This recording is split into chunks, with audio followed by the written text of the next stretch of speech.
Kung ayaw mo magpakasal sa akin dahil hindi mo ako kilala, pues wala rin akong balak na magpakasal sa isang tulad mo. Bakit mo pala ako pinipigilang umalis ngayon? Because I don't have a choice, okay? Tingin mo ba gusto kong magpatali sa isang katulad mo? Excuse me? We're quits. We're freaking quits. Kung bago ka pa lang sa channel na ito, mga kwento ni Ate Jane, istorya mo, ikwento ko, huwag kalimutang pindutin ang notification bell at subscribe button. Hindi kailanman matutumbasan ng kahit na anong material na bagay ang respeto, tiwala at pagmamahal mo sa isang tao. Kung seryoso ka sa kanya, bigyan mo siya ng oras. Kung mahal mo talaga siya, ibigay mo lahat ng gusto niya, kahit na masaktan ka pa. Martyr? Ni minsan, hindi niya nakita sa bukabularyo niya yan. Palibhasa kasi wala pang karanasan sa pagmamahal, kaya ganoon na lamang ang pananaw niya sa buhay. Paano mo nga bang maipapakita sa isang tao kung gaano mo siyang kagusto, kung ni minsan ay hindi niya pinakita sa iyong interesado siya sa presensya mo? Nandito ka lang pala! Halos mapatalon si Snow mula sa pagkakasandal sa counter nang makita niyang pumasok si Amber sa shop. Bitbit ang malaking ngiting nakaukit sa labi niya. Tulad ng nakagawian niya, may mga bulaklak na naman itong dala. Ikaw pala. Malumanay niyang bati sa dalaga nang magtungo ito sa counter kung nasan siya. Bakit nandito ka? Don't tell me. Huwag kang mag-alala, hindi naman ako manggugulo. Natatawang sambit ng kaibigan niya nang iniwian niya na lang. May ibabalita lang ako sa'yo na alam kong ikakagulat mo. May boyfriend ka na. May boyfriend ako. Halos matigilan pa sila nang mapagtantong halos nagkasabay pa sila sa pagsasalita. Walang ibang nagawa si Snow kung hindi ang ngumuso, kaya naman bahagya pang natawa si Amber. Paano ba yan, Snow? Pang-aasar pa ni Amber na ikinaismid niya na lang. Mukhang tatanda ka na talagang dalaga niyan. Wala namang taning ang buhay ko. At isa pa, hindi naman pangangarerang pagpapakasal. Aniya. Hindi naman ako nakikipagpaligsahan sa takbo ng buhay ko. Hindi rin ako interesado sa mga ganyang klase ng bagay. Sige sabi mo yan eh. Walang ibang nagawa si Amber kung hindi ang ngumiti ng nakakaloko sa kanya, kaya naman sa halip na pagtuunan nito ng pansin, ay nagdesisyon na lang siyang magpatuloy sa paglilista ng mga orders na natanggap nila kahapon. Nagmamay-ari si Snow ng isang maliit na pastry shop. Hindi ganoong kalaki ang kinikita niya, ngunit masasabi niyang sapat na ito upang mabuhay niya ang sarili. Magmula kasi nang umalis siya sa poder ng mga magulang niya, wala na siyang ibang inaasahan kung hindi ang sarili niya na lang. Minsan naman ay kinukumusta siya ng mga magulang, kaya ni minsan ay hindi naman siya nagtanim ng sama ng loob sa mga ito. Bakit nga ba kasi hindi ka pa mag-asawa, Snow?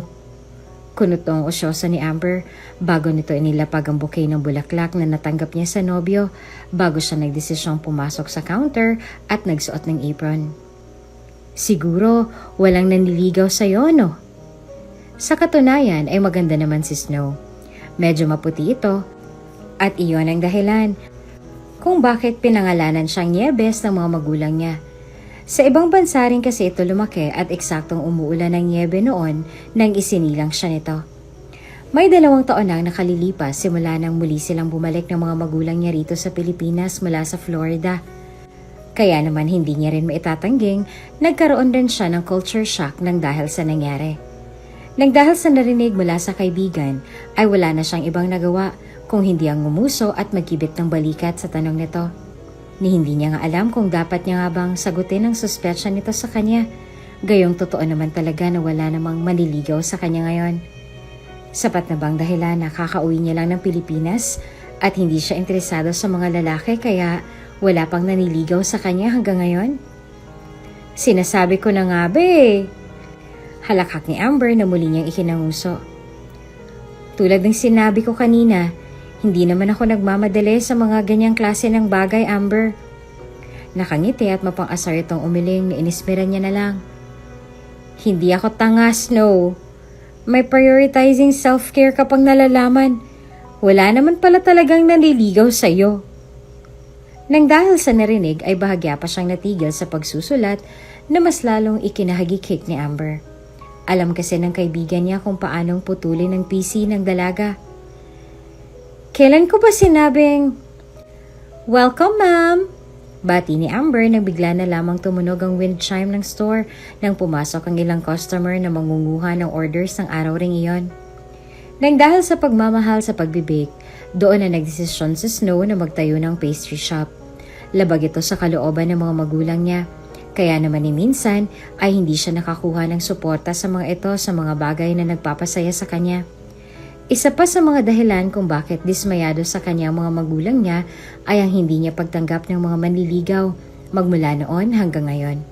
Tila ba atat na atat ang mga ito na ikasal siya sa kung sino mang lalaking mapusuan nila para sa dalaga. Nakakapikon sa totoo lang. Kailan ka ba kasi mag-aasawa, Snow? Muling tanong ng nanay niya nang binisita niya ito sa bahay nila. Kasalo niya ang mga ito ngayon sa hapunan tulad ng request ng daddy niya. Ilang taon ka na rin naman. Alam mo namang ikaw lang ang anak naming dalawa ng daddy mo. Excited na rin naman kaming magkaroon ng apo sa'yo, iha. Tama ang mami mo, anak. Sabat ng daddy niya na ikinanguso niya lang. Paano kung hindi pa namin maabutan ang apo namin sa'yo niyan? Maiksi lang ang buhay, iha. Daddy, wag nga po kayong magsalita ng ganyan. Lalo niyo akong pinipressure eh. Pakiusap niya sa ama na ikinabuntong hininga lang nito. Mag-aasawa ko, ma'am, dad. Pero hindi pa sa ngayon. Siyempre po kailangan ko munang piliin ang lalaking alam kong hindi ako iiwan sa dulo. At hanggang kailan kami maghihintay ng daddy mo kung ganun? Taas kilay na tanong ng nanay niya na ikinabuntong hininga niya na lang. Heto na naman tayo sa mga kataga niya. Anong plano mo? Suyurin ang buong mundo, mahanap lang lalaking tinutukoy mo. Hindi naman sa ganun, ma. Aniya na ikinabuntong hininga na lang ng ginang. Ang akin lang, hindi pa ako handang magnobyo sa ngayon. Marami pa po akong priority sa buhay. Nang dahil sa narinig mula sa dalaga ay walang ibang nagawa ang dalawa kung hindi ang mapatitig sa isa't isa. Tila ba iisa lang din ang ideyang pumapasok sa isip nila ngayon nang marinig nila kung anong sinasabi ng dalagang nasa harap nila ngayon. Hindi pa handang magnobyo o walang nanliligaw? What if may ipakilala kami sa'yo, iha? Nangingiti nitong sambit bago umayo sa pagkakaupo na ikinanguso niya. Gwapo siya, don't worry. Dahil alam namin hindi kanya pababayaan kung sakali mang. No thank you. Sagot niya bago niya ibinaba ang mga kubyertos na hawak niya. Hindi po ako interesado sa kung sino man pong lalaki ang tinutukoy ninyo, mama. Sige na, anak. Pamimilit ang daddy niya na lihim niya na lang na inismeran. Para ka namang iba sa kung anong nakasanayan na ng pamilya natin. Tama ang dad mo. Sigunda ng nanay niya, dahilan upang bumagsak ang mga mata niya sa platong nasa harapan niya. Yung mga tiyahin mo sa arranged marriage din nagsimula. Pero hindi ako tulad nila, tita. Kami ng daddy mo. Kung hindi mo na itatanong ay sa ganun din kami nagsimula. Aniya bago humawak sa kamay ng asawa na ikinangiti naman ito. Produkto rin kami ng arranged marriage ng mga lola mo. Alam mo bang mga forced marriage ang kadalasang tumatagal? Hindi ako katulad niyo, mama. Saad nito na ikinatigil niya sa pagsasalita. Anak. No. Aniya bago siya tumayo at yumuko sa mga ito upang magpaalam. Mauuna na po ako sa taas. Pasensya na po pero hindi po talaga ako interesado sa ipapakilala ninyo. Pinanood na lang nilang umakyat sa hagdan ng unika iha nila hanggang sa narinig na nga nila ang pagkalabog ng pintuan nito sa taas. Nang dahil sa ikinilos ng dalawa ay wala silang ibang nagawa kung hindi ang mapanguso na lang.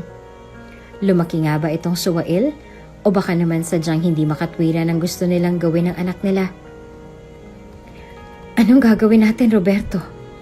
Tanong ng asawa niya bago siya bumaling sa lalaki na ngayon ay malalim na rin ang iniisip tulad niya. Kapag hindi tayo gumawa ng paraan, Baka tumanda ng dalaga yan. And besides, okay naman yung apo ni Doña Cielo. Huwag kang mag-alala. Ako nang bahala sa bagay na yan. Aniya sa ginang na ikinahingan na lang nito ng malalim. Kakausapin ko na lang si Doña Cielo tungkol sa bagay na yan. Nang dahil sa narinig ay walang ibang nagawa ang ginang kung hindi ang malungkot na bumuntong hininga nang dahil sa nangyari. Hindi naman sa nagiging istrikto at mahigpit sila sa kanilang anak. Sadyang mahal lang talaga nito at ayaw nilang makita ang dalaga na purong trabaho na lang ang ginagawa sa halip na lumugar sa tahimik. Tingin mo, saan ba bagay ito, Nieves? Tanong ni Amber bago niya ipinakita sa dalaga ang mga dekorasyon na kinuha niya mula sa kahon. Dito o doon? Please don't call me Nieves. Pakiusap ni Snow bago siya tumuro sa kabilang bahagi ng shop. Nang dahil sa naging pakiusap nito ay walang ibang nagawa si Amber kung hindi ang matawa na lang. Maging siya ay hindi na rin maintindihan kung bakit tila ba ayaw ni Snow na tinatawag siyang Nieves. Gayong iyon naman talaga ang pangalan niya. Aba, bagay naman sa'yo ang Nieves ah. Wala akong sinabing hindi, Amber. Bakit nga pala ayaw mong tinatawag kang Nieves? Tanong nito na ikisinimangot niya na lang. Siguro may naging masama kang karanasan sa pangalan mo, no? Iyan bang tinatawag sa'yo ng dati mong boyfriend? Shut up! Aniya bago niya binato ng tisyong mukha ng kaibigan na tinawanan na lang nito. Natigil lamang sila sa pag-uusap nang bigla na lamang tumunog ang wind chimes ng store. Agad silang natigil sa ginagawa nang makita nilang pagpasok ng dalawang figura ng tao. Ni minsan ay hindi naisip ni Snow na bibisitahin siya ng mga ito rito. Ngayong ni minsan ay hindi ito naging kumbensido sa pagpapatayo ng store na kinatatayuan nilang dalawa ngayon. Good morning, tita! Bati ni Amber na ikinangiti ng nanay ni Snow. Oh, ma, pa! Tawag niya sa dalawa bago niya hinubad ang mga gloves na nakabalot sa kamay niya at nagtungo sa direksyon ng dalawa upang humalik sa mga pisngi nito. Bakit nandito kayo? May problema po ba?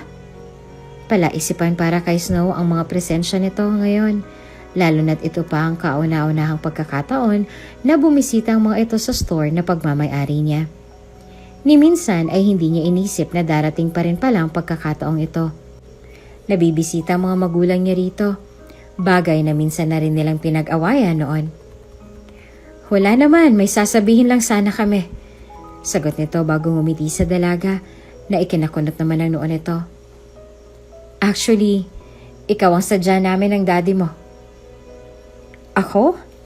Bakit po? Masaba na bang bumisita sa anak namin? Nakangiting tanong ng daddy niya na ikinanguso niya naman. Walang ibang nagawa si Amber sa gilid kung hindi ang magpatuloy sa paglalagay ng mga dekorasyon sa dingding habang nananatili pa rin nakikinig sa batian ng pamilyang naroroon. Aware siya na medyo magulo ang pamilya ni Snow. Ni hindi niya nga alam kung ang mga magulang ba nito ang problema o siya na mismo ang may problema sa kanila. Hindi naman, Dad. Sadyang nagulat lang talaga ako. Aniya bago kunot noong bumaling sa dalawa. Hindi naman po kasi kayo pumupunta rito kung wala kayong kailangan. Actually anak, may pupuntahan talaga kami sa City Hall. Sabat ng nanay niya dahilan upang kunot noo siyang bumaling ng tingin dito. May pupuntahan kami roon at may aasikasuhin na rin. Nagpapaalam po ba kayo kung ganon? No? Sagot nito na mas lalong nagpagulo sa utak niya. Actually kasama ka. Kailangan ka namin ron. Bakit po? Nang dahil sa tanong niya ay walang ibang nagawa ang dalawa kung hindi ang lihim na magkatinginan bago sila magkasabay na lumingon sa dalaga na ngayon ay gulat na rin sa mga inaakto nila sa harapan nito. Sasabihin na lang namin sa'yo kapag naroon na tayo, Snow. Sagot ng daddy niya. Sa ngayon ay kailangan na nating pumunta ron. Mukhang naghihintay na rin si Doña Cielo ron. Sino naman si Doña Cielo? Sasabihin na lang namin kapag naroon na tayo. Sa ngayon, kailangan na nating magmadali, anak. Saad ng nanay niya bago siya nito hinawakan sa braso. Hindi niya mapigilang mapangunot ang noo dahil sa inaakto ng mga magulang niya sa harapan niya. Tila ba may naaamoy na rin siyang kakaiba Kaya naman sa halip na magpadala sa mga hila nito sa kanya, ay wala siyang ibang nagawa kung hindi ang manatili sa pwesto niya. Napansin naman ng nanay niya ang ginawa niya, kaya naman wala itong ibang nagawa kung hindi ang ngumuso. Hindi ko pwedeng iwanan ng store, Mama. Pagdadahilan niya, dahilan upang lumingon si Amber sa direksyon nila. Marami pong orders ngayon at kabi-kabila ang... Huwag ka nang mag-alala sa mga orders, no. Ako nang bahala ron. Saad ni Amber, dahilan upang lumingon sa kanyang kaibigan. Oh no, no need to thank me. Go on. Ako nang bahala rito. I'm not asking you to. Thank you, Amber, iha. Saad ng nanay niya, bago siya nagdesisyong hilahin ng dalaga palabas ng store na yon. Wala sa loob niyang sumama sa mga magulang dahil natitiyak niyang may masamang mangyayari kung sumama man siya sa mga ito. Anong ginagawa natin dito sa City Hall, Mama? Tanong ni Snow nang makarating nga sila sa lugar na tinutukoy ng nanay niya magmula pa kanina. May kikitain lang tayo, iha. Sagot nito sa kanya. Wala namang nagawa si Snow kung hindi ang magkunot ang noo habang hinihila siya nito palabas ng kotse.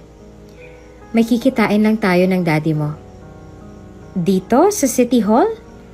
Tanong ni Snow na marahan itong tinanguan bago ngumiti sa dalaga. Yes. Hindi ba't parang nakakapagduda naman kung dito kayo magkikita ng kikitain ninyo? Tanong ni Snow. Nang dahil sa tanong nito ay walang ibang nagawang mag-asawa kung hindi ang lihim na mapatitig sa isa't isa. Are you two trying to... No. Why would we? Natatawa nitong sagot sa kanya bago humingi ng tulong sa asawa niya ngayon ay tila ba abala sa pagtawag sa kabilang linya. Nasaan na raw si Doña Shelo? Naroon na raw siya sa loob, pero wala pang apo niya, nasa biyahe pa. Sagot ng daddy niya na ikinakunot ng noo niya. Tingin mo sa loob na lang tayo maghintay? Tumango naman ang mama niya sa tanong nito. Nakakahiya naman kay Doña Shelo kung siya pang paghihintay natin sa loob. Sino po bang Doña Shelo na yan? Kuryoso niyang tanong bago niya naramdaman ang paghila sa kanya ng ginang. Mama, sasabihin ko sa'yo mamaya. Pangako nito sa kanya habang patuloy sila sa paglalakad papasok sa City Hall. Sa ngayon ay papasok na muna tayo sa loob. May mga sumalubong sa kanilang empleyado at nang binanggit nila ang pangalan ng donyang tinutukoy nila magmula pa kanina, hindi na nagdalawang isip ang mga ito na samahan sila sa isa sa mga pribadong kwarto na naroroon. Sa bungad ay nakita nilang isang matanda na naghihintay sa labas ng kwartong yon. Lumiwanag ang mukha ng matanda nang makita niya ang mga magulang niya bago siyang nagbaba ng tingin sa dalaga na ngayon ay animong nahihiwagaan pa rin sa katauhan ng matandang sumalubong sa kanila. Doña Shelo! Pati ng mga magulang niya bago ito humalik sa pisngi ng matandang babae. It's nice to see you again. Parang kailan lang ay. Huwag mo nang ipaalala sa akin ang edad ko, iho. Biro nito sa daddy niya bago lumingon sa dalaga na ngayon ay walang ibang nagawa kung hindi ang kunot noong lumingon sa kanya. Ito na ba si Nieves? Lumapit ito sa kanya at agad na nahulog ang panga niya nang sandaling yakapin siya ng matanda. Nagagalak akong makita ka sa personal, iha. Nagagalak din ba siya? Ito pala ang kauna-unahang pagkakataon na makita niyang matanda, kaya naman hindi niya tuloy magawang sagutin ang sinabi nito. Required nga ba siyang sumagot? Gayong hindi niya naman kilalang katauhan ng matandang nasa harap niya. Sino nga ba ito? Where is he, Doña Shelo? Tanong ng nanay niya bago lumingon sa paligid na animong may hinahanap na figura ng isang tao na inaasahan niyang kasama sa usapan nilang iyon. Kanina pa ba kayo naririto? Hindi po ba kayo nabagot since mukhang mag-isa lang kayo kanina nang makita namin kayo? No, of course. Natatawa nitong sambit na tinanguan ng mga magulang niya. Actually, very approachable naman ang mga staff nila kaya hindi rin ako gaanong nabagot. Speaking of my grandson, siguro ay nasa biyahe na yun ngayon. May tinapos lang kaya hindi na kami nagsabay. Nang dahil sa mga narinig ay hindi na napigilan ni Snow ang questionin lahat ng ikinikilos ng mga taong nasa paligid niya. Sino bang pinag-uusapan nilang darating at bakit maging siya ay naroon? Hindi na bago sa kanya ang ugali ng mga magulang Kaya naman hindi na rin siya magtataka kung sakali mang aminin sa kanya ng mga ito na may balak nga silang masama para sa dalaga. Ano nga bang gagawin nila sa City Hall kung wala silang balak sa kanya? Oh, nandito na pala si Luhens eh. Nakangiting sa Doña Shelo habang nakatitig sa bulwagan ng City Hall. Kunot noong lumingon si Snow sa pintuan. Tila ba bumagal din ang pagtakbo ng lahat nang magkasalubong ang mata nilang dalawa ng lalaking yon. Matangkad ito at mukhang seryoso. Siya yung tipo ng lalaking iisipin mong arogante base sa paraan ng paglalakad nito. Madilim ang titig nito nang mag-cruise ang mata nilang dalawa, kaya naman hindi na siya magtaka pa kung sakali mang hindi sila magkasundo. Anong meron? Tanong ng lalaki nang makalapit ito sa direksyon nila. Pinagmasdan niya si Snow magmula ulo hanggang paa bago siya nagtiim ng bagang. Hindi naman nakatakas sa mga mata ni Snow ang ginawa nito, kaya naman wala tuloy siyang ibang nagawa kung hindi ang kunot noong lumingon sa lalaki na ngayon ay seryoso nang bumaling ng tingin sa matandang kasama ng mga magulang niya. Siya na po ba yung tinutukoy mo, Lola? Tanong nito habang nakanguso sa kanya. Hindi napigilan ni Snow ang makaramdam ng pagkabastos sa ginawa ng lalaki. Wala ba siyang daliri para duruin siya? Bakit kailangan niyang dumuro sa kanya gamit ang nguso niya? Wala ka bang... Yes, siya nga, iho. Putol sa kanya ni Doña Shelo, dahilan upang umismid si Snow sa hangin. Muling lumingon sa kanyang binata, dahilan upang seryoso siyang mag-angat ng tingin dito. Good morning. Seryoso niyang bati sa dalaga na hindi naman ito sinagot. Let's go. Aniya bago niya hinablot ang dalaga na ikinalaki ng mga mata niya sa gulat. Teka, ano? Sandali lang, iho. Pigil sa kanya ng matandang babae. Dahilan upang nakaawang ang labi at kunot noong pinagmasdan ni Snow ang kamay nitong nakahawak sa braso niya. Mukhang nagmamadali ka. Sinabi ko na sa'yo, Lola. Wala sa schedule kong tungkol sa bagay na to. Diin niya sa matanda na lihim nitong ikinanguso. Marami akong business meeting na kailangan tapusin ngayong araw. Tipid niyang dagdag bago muling hinila ang dalaga patungo sa silid kung saan sana sila papasok. Nakasunod sa kanilang mga magulang at lola ng lalaking nasa gilid niya. Tila ba tuwang-tuwa naman ang mga ito nang makita nila ang dalawa na ngayon ay hawak-hawak na nagpapatiuna sa paglalakad. Sa kabilang banda, kuryoso at matinding takot mula sa balak ng mga magulang niya ang nararamdaman naman ngayon ni Snow. Hindi niya kasi sukat akalain na mangyayari ang bagay na to.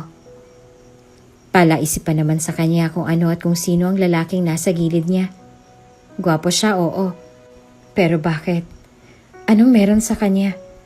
At bakit siya hinahatak nito patungo sa silid na yon? Sandali nga lang! Reklamong singhal ni Snow bago siya sapilitang kinuha ang braso niya sa lalaki na binitawan nito. Huminto ito sa paglalakad at kunot noong pinagmasdan si Luhens na ngayon ay walang ibang nagawa kung hindi ang seryosong lumingon sa kanya. Ano bang nangyayari at sino ka ba? Ikaw ang pakakasalan ko. Hindi ba nabanggit sa'yo ni Lolang tungkol sa bagay na to? Kunot noong tanong ng binata na ikinataas ng kilay ni Snow. I can't believe na ako pang nagpapaliwanag sa'yo nito instead of her.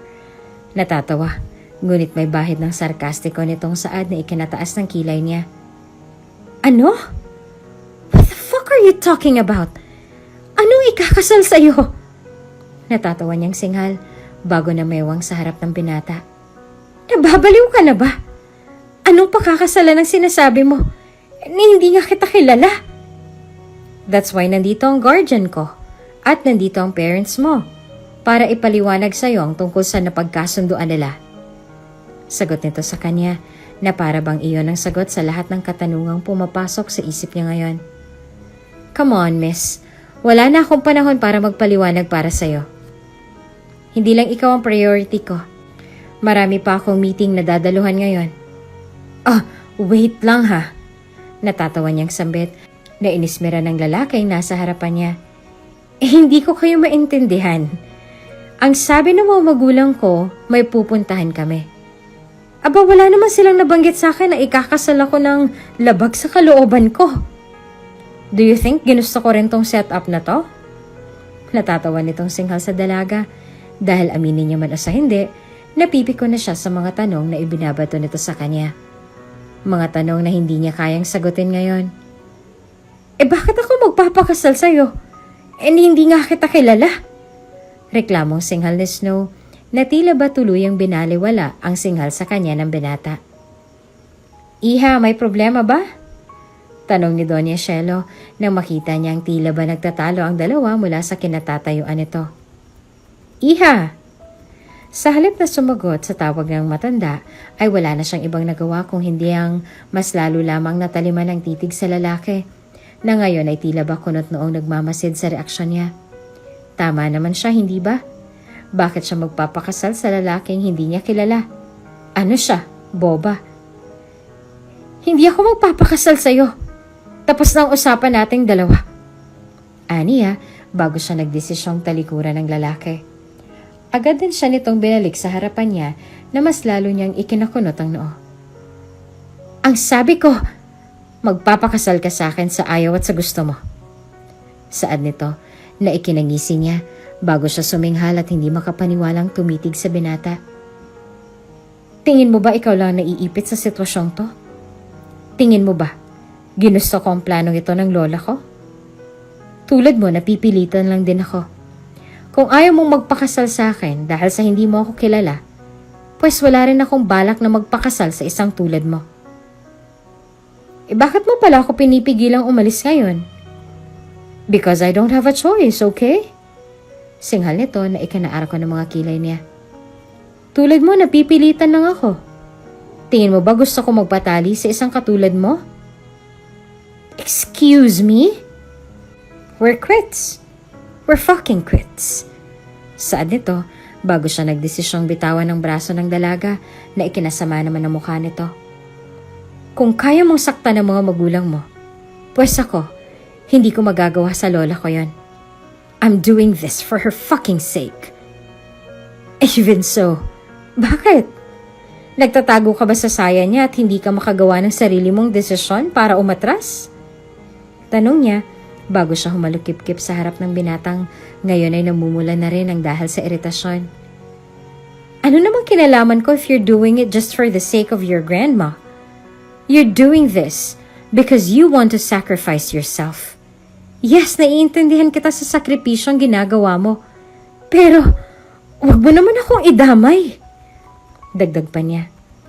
Bahagya siyang umuwi nang may maaalala. Para kang miyembro ng kulto sa ginagawa mo. Bubulong-bulong niya pang dagdag. Anak, tawag ng mga magulang niya sa malayo. May problema ba? Sa halip na sumagot sa mga ito ay wala nang ibang nagawa si Snow kung hindi ang bumuntong hininga.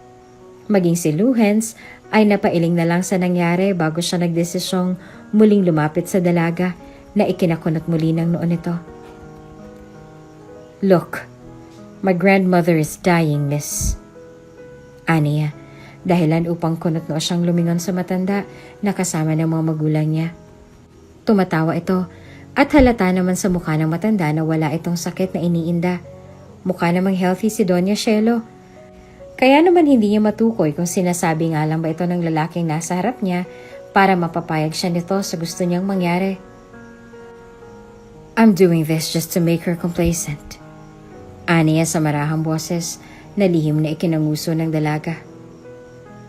Just give me some time to fix everything. Kung ayaw mong matali sa kasal na to, then gagawa ko ng paraan. Basta't bibigyan mo lang ako ng pagkakataon. For now, makiayon ka na lang sa mga plano ko. Walang mawawala sa'yo. Buhay kong mawawala sa akin kapag pumayag ako sa gusto mong mangyari, mister. Masisira lang ang buhay ko kapag nagpakasal ako sa'yo. Hindi mangyayari yon kung susunod ka sa mga plano ko. Sagot nito nangingisi-ngisi niyang ikinaiwas ang tingin. Just fucking lend me some time to fix this. Walang ibang nagawa si Snow kung hindi ang bumuntong hininga bago tumango sa binata na ikinahinga naman nito ng malalim. May magagawa pa ba siya gayong naririto na rin naman sila? Sige, bibigyan kita ng 1 buwan. 1 month is not enough. 3 months then. It's not enough. Umangat ang kilay niya nang dahil sa ginagawa nitong pagtawad sa kanya. 6 months? Still not enough. 9 months. I need 2 fucking years. Saan nito na animong napipikon sa mga suwestyon niya? Is he dumb? Anong 2 taon ang sinasabi niya? What? Natatawa niyang tanong upang itago ang gulat sa mga mata niya. Anong tingin mo sa akin? Walang sariling buhay? May buhay ako. Yeah, tango nito. Ba't alam kong wala kang nobyo, right? Ano naman ngayon kung wala? You can go on with your life habang nananatili kang kasal sa akin. Walang mawawala sa'yo. Kung gusto mo, babayaran pa kita. Just name your price. Busit nito. Please? Tanong pa nito. Bago siya lumingon sa wristwatch na suot niya. Wala na akong oras para sa argumentong to. Marami akong kailangang i-settle down. Okay, fine. What? Ang sabi ko, fine. Ulit niya sa sagot na alam niyang pagsisisihan niya rin bandang huli. But I will set the rules. Sa halip na makipagtalo sa dalaga na tila ba walang planong magpatalo sa kanya, wala na siyang ibang nagawa pa kung hindi ang marahang tumango rito bago sila nagdesisyong pumasok sa loob. Ang kasal na iniisip ni Snow ay hindi rin nasunod. Ang buong akala niya ay sapilitan pa siyang ipapahalik sa binata ng mga magulang niya. Mabuti na lang at wala itong ibang pinagawa sa kanya kung hindi ang pumirma lang sa mga papeles na naroroon sa harap mismo ng hukom na naging saksi sa kasal nilang dalawa. Anong nangyari kanina? Tanong ng nanay niya nang makalabas sila ng City Hall at nang matapos na rin ang kasal na nagsilbing bangungot para sa kanya. Nag-away ba kayo kanina? Ano ba sa tingin yung dapat maging reaksyon namin? Matuwa dahil biglaan ang kasal naming dalawa, Mama? Tanong niya sa ginang na ikinatahimik naman ito. Mama, hindi namin alam na ikakasal kami sa isa't isa. Hindi nga namin kilalang isa't isa pagkatapos ay magugulat na lang kami na ikakasal na kami nang hindi man lang namin namamalayan. Kahit sino naman ay magugulat sa nangyari, Ma. I'm sorry. Sagot nito. Sa halip na sumagot ay wala siyang ibang nagawa kung hindi ang sumimangot bago siya nagdesisyong lumabas ng City Hall. Tila ba mas lalo lamang siyang nakaramdam ng galit para sa mga magulang nang dahil sa ginawa nito sa kanya. Ni hindi niya nga alam kung paanong pakikisamahan ng mga ito pagkatapos ng ginawa nito sa kanya kanina. Miss Nieves! Tawag sa kanya ng binatang pinakasalan niya. Wala siyang ibang nagawa kung hindi ang lihim na pamura sa isip bago siya nagdesisyong huminto sa paglalakad at humarap sa lalaki ngayon ay kalalapit lang sa direksyon niya. Kung may kinalaman to sa... No? Putol ni Lohen sa kanya bago nito kinuha ang kamay niya at ibinigay sa kanya ang susi ng bahay na gagamitin niya habang kasal silang dalawa. Take this. Anong gagawin ko rito? Kainin mo kung gusto mo. Sagot nito na ikinataas niya lang ng kilay. May bahay kami sa Northernland. Use that key para ma-access mong bahay. Ipinahanda na rin ni Lola ang bahay na yon para sa pag-uwi mo ron. Ako nang bahalang mag-ayos ng mga documents at gamit na dadalhin mo kapag lumipat ka. For the meantime, use my cards. There's no fucking way na mananatili ako sa isang bahay kasama mo, mister. Wala kang choice but to stay there. Don't worry, dahil hindi naman tayo magsasama sa iisang bubong.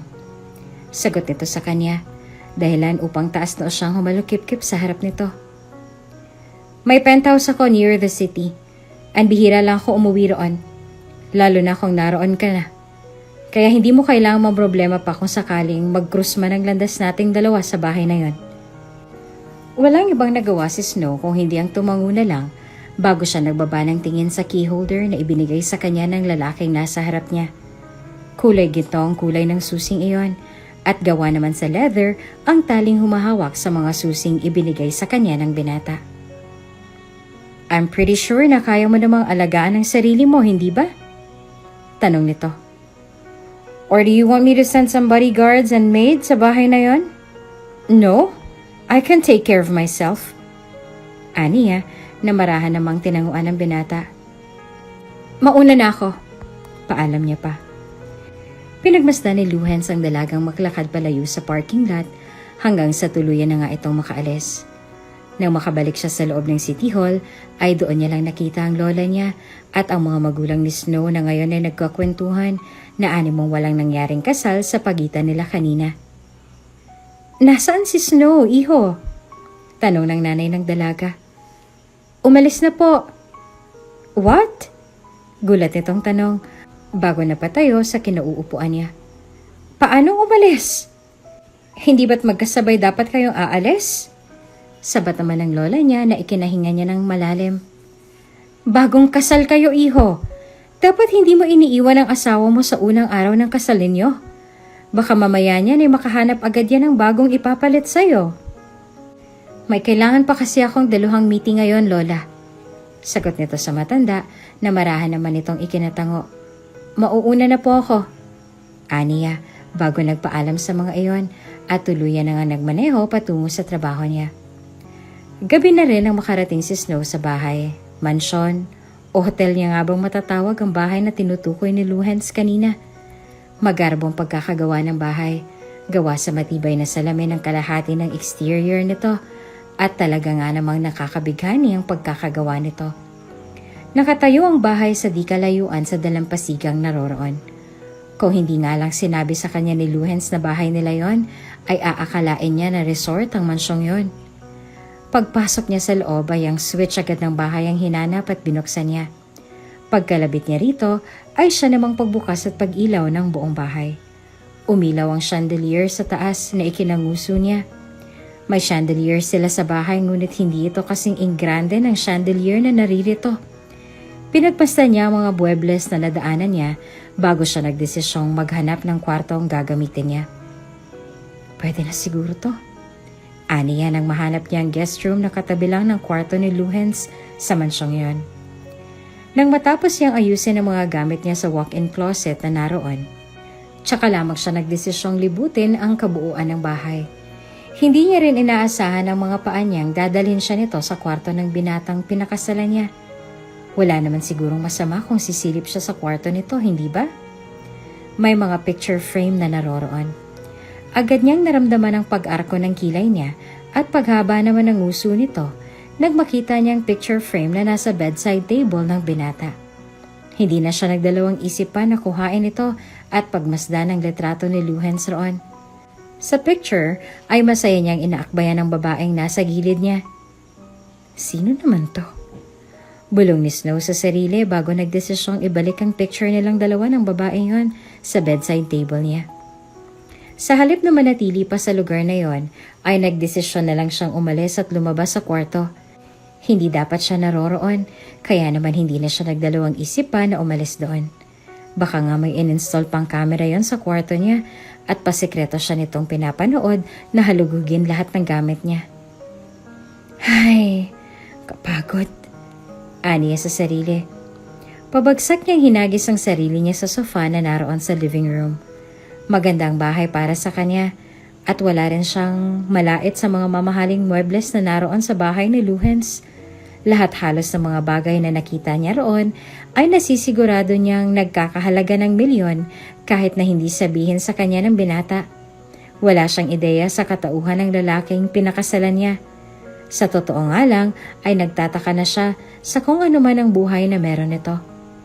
Paano nila na-afford na magkaroon ng ganitong klase ng bahay at lupain? Dahil ba ito sa pagiging masipag ni Doña Shelo noon? O baka naman talagang nanggaling si Luhens sa mayamang pamilya?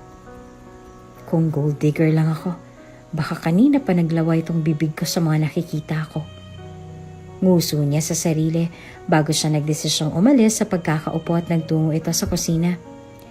Pagdating sa kusina ay agad na umarko ang kilay niya nang makita niyang kompleto ang mga gamit na naroroon.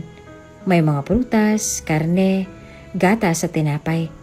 Halos lahat ng mga pagkain bihira niya lang na makita sa Pilipinas ay naroroon. Mukhang imported din ang mga berries na nakita niyang nakalagay sa bowl sa gitna ng mesa. Kaya naman hindi niya napigilang makaramdam ng pagkainggit. Mukha namang mayaman ang pamilya ni Luhens. Kung mayaman sila, bakit siyang napili ni Doña Shelo na ipakasal sa apo niya? Matindi siguro ang topak ng matandang yun kaya siyang napili nito. Muli siyang nagtungo sa kwarto ni Luhens at muling pumasok sa loob upang magmasid sa mga kagamitang naroroon. Medyo makapal ang kurtina sa bintana ng kwarto niya, kaya naman medyo madilim. Kulay maroon ang carpet sa sahig niya at talaga nga namang nakakaagaw pansin ang malalaking ilaw na ginagamit niya sa kwarto. Ilang segundo niya pang pinagmasdan ang kabuuan bago muling tumitig sa walk-in closet na naroroon. Hindi na rin kasi nagtaka pa na makita niyang naroon halos ng mamahaling relos na kinokolekta ni Luhens. Naroon din sa walk-in closet ang mga suit na ginagamit niya sa trabaho. Ang ilan doon ay animong bago pa at hindi pa nasusuot. Kaya naman hindi niya naiwasang mapanguso na lang. Ang hilig niyang magtapon ng pera. Palibhasa kasi mayaman. Aniya bago siya nagdesisyong lumabas. Isa sa mga bagay kung bakit nagdesisyon siyang pumayag na manirahan sa lugar na ito ay dahil medyo malapit ito sa pastry shop na pagmamay-ari niya. Hindi niya maitatangging makakatulong sa kanya na magtipid sa gas kung dito siya tutuloy. Hindi tulad sa apartment niyang tila ba hihingalin pa muna ang kotseng ginagamit mo bago ka pa man makarating sa trabaho mo. Ilang oras lang ang hinintay niya ay nakarinig na siya ng tawag mula sa labas. Rinig niyang busina ng truck na nagdala ng mga maleta niya sa bahay na yon, kaya naman hindi niya napigilan pang sariling tumakbo patungo sa pinto upang salubungin ang mga lalaking tumulong sa kanya na buhatin lahat ng gamit na ipinadala ni Luhens sa kanya na galing din sa dati niyang apartment. "Pasay na lang po nito, ma'am," saad ng lalaki bago niya ipinakita sa dalaga ang form na kailangan niyang pirmahan. Mabilis na pinirmahan iyon ni Snow bago niya nakatingin inihatid ang mga lalaki patungo sa sasakyan nito. Nang makaalis na ang mga iyon, tsaka lang siya nagdesisyong bumalik sa mansyon upang ayusin lahat ng gamit niyang ipinadala sa kanya. Nang matapos sa pag-aayos ay wala siyang ibang nagawa kung hindi ang mag-inat at humikab nang dahil sa labis na pagod. Nang dahil sa ginawa niyang pagkilos, doon niya lang nakita ang mga CCTV na naka-install sa living room. Agad siyang nakaramdam ng hiya nang dahil sa nangyari bago siya nagdesisyong umismid na lang at nagpatuloy sa paglalakad pabalik sa kwartong napili niya. Bago pa man siya humiga sa kama at matulog, ay masuri niya pa munang pinagmasdan ng paligid at nang mapagtantong walang kamerang naka-install sa kwartong iyon, tsaka lamang siyang nagdesisyong humiga at magpahinga ng gabing yon. "Seryoso ka ha?" Nagulat na tanong ni Amber nang ibinalita nitong nangyari sa kanila kahapon. "Kasal ka na?" Tila ba hindi makapaniwala ang kaibigan sa mga balitang sinasabi niya. Kaya naman wala pa siyang ibang nagawa kung hindi ang umismid dito bago nagpatuloy sa paglalagay ng mga tinapay sa glass container na naroroon. Kakatapos lang nilang mag-bake, kaya naman may bakante pa silang oras para magkwentuhan kung anumang nangyayari sa pagitan nilang dalawa ni Luhens kahapon. "Bakit parang nung isang araw lang ay binibiro pa kita na kesyo single ka habang buhay ka ng magiging matandang dalaga?" Dagdag pa nito bago humalukip-kip sa pagkakatayo sa gilid niya. "Ikaw pala tong mauunang magpakasal sa ating dalawa ngayon." "Gulat ka?" Tanong niya na hindi naman sinagot ni Amber. "Kung nagulat ka, mas nagulat ako. Hindi ko talaga alam na ipinagkasundo na pala kami ng mga magulang namin. Maging yung lalaking yun nga ay nagulat din at hindi niya ginusto yung ginawa sa amin ng mga magulang namin." "Weh, tingin mo maniniwala ako sa'yo, Snow?" Natatawa nitong tanong na inismiran niya na lang. "Ikaw na rin mismo ang nagsabi na ipinagkasundo kayong dalawa. Lalaki siya, Snow. Tingin mo ba, papayag yun ang ganun-ganun na lang nang wala siyang ibang nagagawa para iligtas ang sarili niya? Nagkasundo kaming dalawa na bibigyan ka siya ng 2 taon para ayusin ang lahat."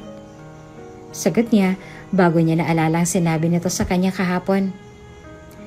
Mamamatay na raw ang lola niya at gusto niyang makita yung apo niya na maikasal bago siya mamatay.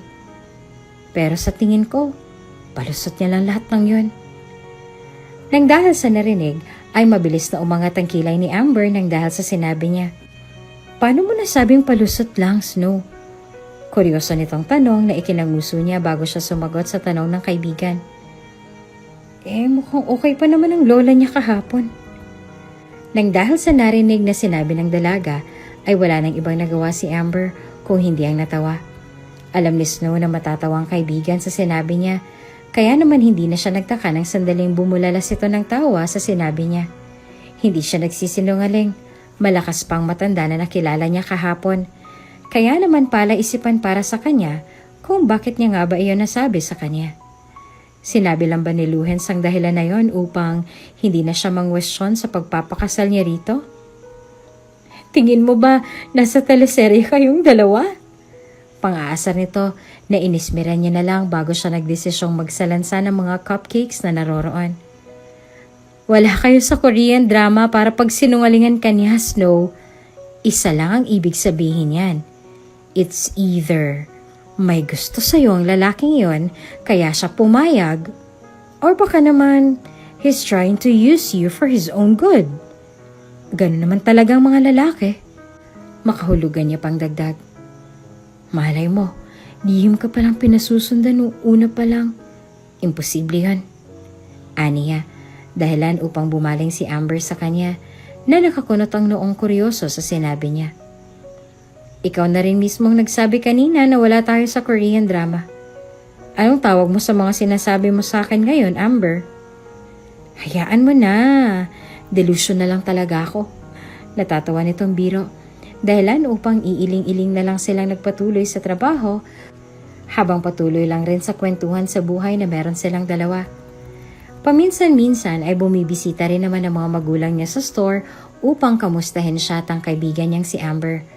Gusto niya nga magulat dahil ni minsan ay hindi man lang nagdesisyon ng mga ito na magbukas ng usapan tungkol sa kanilang dalawa ni Luhens. Wala lang ba talaga silang pakialam? O baka naman hinihintay lang nila na mismo ang dalagang magbukas ng usapan tungkol sa kanilang dalawa ni Luhens. Kamusta na nga pala kayo ng asawa mo, Iha? Tanong ng daddy niya nang makahanap ito ng tiempo. May 1 buwan na rin na nakalilipas simula nung ikinasal kayong dalawa. Hindi ko alam, Dad. Sagot niya. Paano hindi mo alam, Iha? Tanong ng nanay niya nang marinig ang sinabi ng anak. I mean, mag-asawa kayong dalawa, imposibleng hindi kayo magkita sa... May iba siyang bahay na inuuwian, Ma. At nagkasundo kaming dalawa na hindi kami makikialam sa buhay ng isa't isa.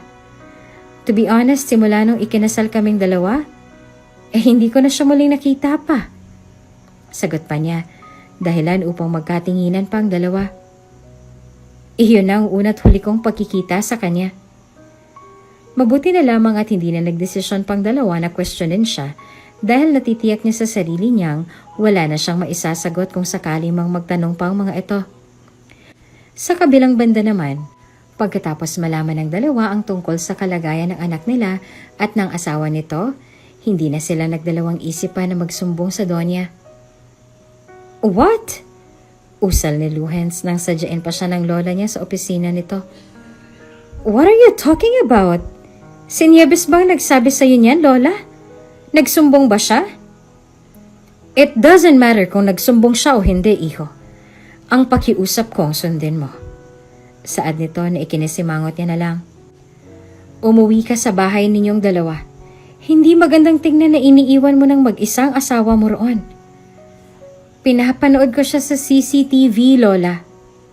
Kahit na. Kapag ba nilooban siya ron, may magagawa ka ba dyan sa kinauupuan mo? Maliligtas ba niyang kamerang yan ang buhay ng asawa mo, Luhens? Tanong nito na lihim niyang inismaran. Simula ngayong araw na to, dun ka na matutulog. Kukuhanin ko rin ang susi sa penthouse mo para masigurado kong hindi mo na kailangang kuhanin ng susi ko, Lola. Pati ba naman dito hahawakan niyo ako sa liig? Nakikiusap lang ako sa'yo pero ayaw mong sumunod. Hindi ako sumusunod kasi mukhang hindi naman na tama itong ginagawa niyo ng mga magulang niya. Sagot ni Luhen sa kanya na ikinatikom ng bibig nito. Lola, nakausap ko siya. Maging siya hindi niya alam na ikakasal siya sa akin. Mukha kong tanga roon na nangangapa. Sa halip na sumagot ay walang ibang nagawa si Doña Shelo kung hindi ang tumitig sa kaisa-isa niyang apo. Hindi katulad kanina, seryoso na ito ngayon at animong nawala sa hulog nang dahil sa mga sinabi niya. Ngunit wala na rin namang nagawang binata kung hindi ang sumunod sa mga gusto nito. Paglabas niya ng kusina ay nakasulubong niya si Melissa. Nakangiti siya nitong sinalubong na hindi niya naman ginantihan ng ngiti. Sinadya ko talagang magpaiwan para magsabay tayo sa pag-uwi. Mahinhin itong sambit, dahilan upang kunot noo siyang lumingon dito. Nasa pagawaan pang sasakyan ko hanggang ngayon. Wala akong dalang kotse, Melissa, hindi kita maihahatid. Di magpabook na lang tayo. Saad nito, bago siya nito hinawakan sa kamay na ikinanguso niya na lang bago nag-iwas ng tingin sa mga haplos nito sa kanya. Sasabay na lang ako sa'yo na. Hindi pwede dahil uuwi ako sa asawa ko ngayon. Sagot nito sa kanya bago inalis ang mga kamay niya sa braso nito. Pasensya ka na. Magbuka na lang at nang makauwi ka na. Dagdag pa niya bago niya tuluyang iniwan ang dalaga doon na animong natigilan pa sa ginawa niyang pagkilos.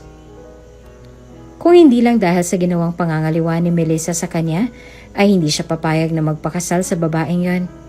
Wala lang talaga siyang pagpipilian. Hindi niya rin maintindihan kung bakit ganito naman ang inaakto ni Melissa sa kanya, gayang siya naman ang gumawa ng paraan para lang masira ang relasyon nilang dalawa dati. Iniwan na naman ba siya ng lalaking ipinalit nito sa kanya? Sa kabilang banda, nakangiti namang tinahak ni Sto ang daan patungo sa banyo, dala ang tuwalya na gagamitin niya sa pagligo. Halos 2 buwan niya nang pananatili sa lugar na to. Ngayon niya lang magagamit ang bathtub na naroroon sa banyo niya. Madalas kasi ay puro shower lang ang ginagamit niya dahil na rin siguro sa pagmamadali sa pagpasok sa trabaho. Tapos na siyang mag-ayos ng mukha nang makaranig siya ng kalansingan mula sa baba. Siya lang ang tao sa bahay na to.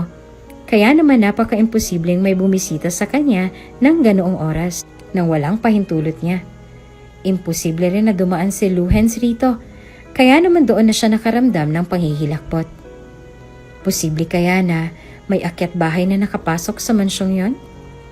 Mahigpit ang hawak niya sa tuwalyang nakabalot sa katawan niya. Nang dahil sa pagmamadaling mahuli ang akyat bahay na yon, ay hindi niya na nagawa pang magbihis nang dumiretso siya sa baba. Sa kusina niya narinig ang kalansingan ng mga plato, kaya naman agad na siyang dumiretso roon.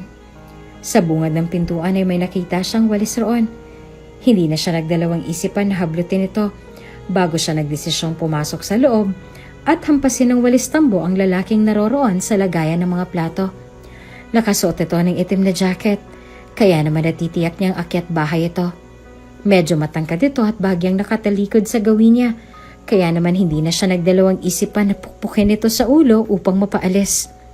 Kitang-kita naman niya ang pag-arko ng likod nito nang dahil sa palong hindi niya inaasahan. Kaya naman mas lalo lamang ginanahan si Snow na lumpuhin ang kawawang lalaki. Sino ka? Sigaw niya habang patuloy sa paghampas sa kawawang lalaki. Umalis ka rito! Pagnanakaw! What the fuck are you doing? Singhal sa kanya ng lalaki bago bumaling sa kanya. Agad naman nananigas si Snow sa kinatatayuan niya nang makita niya si Luhens na ngayon ay animong napupuno na nang dahil sa ginawa niyang paulit-ulit na paghampas dito kanina. Kinuha ni Luhens mula sa kamay ni Snow ang walis na hawak nito at agad na binato sa malayo. Tila ba nag-iingat na hindi ulit matrigger ang dalaga na hampasin muli ang ulo niya. Hindi ba ako welcome sa sarili kong bahay? Singhal nito bago siya muling tanalikuran at kumuha ng plato sa lalagyan na ikinanguso niya. Kasalanan niya ba yon gayong hindi naman siya nagsabi na bibisita siya rito? Ni wala siyang kaalam-alam. Bakit kasi hindi ka tumawag sa landline mo para magsabi na uuwi ka? Singhal niya, dahilan upang kunot noong muling lumingon sa kanyang binata. At bakit nga ba kasi nandito ka ng ganitong oras? Tanga ka rin no? Please lang, pagod ako ngayon. Sagot nito sa kanya na ikinaangat ng kilay niya. Huwag ka na munang makipag-away ngayon. Ayoko makipagtalo sa'yo. Dagdag pa niya, bago siya umalis roon at nagtungo sa dining table upang ayusin lahat ng pagkaing binili niya kanina. Walang ibang nagawa si Snow kung hindi ang mapanguso bago muling sinundan ng binata upang magtanong.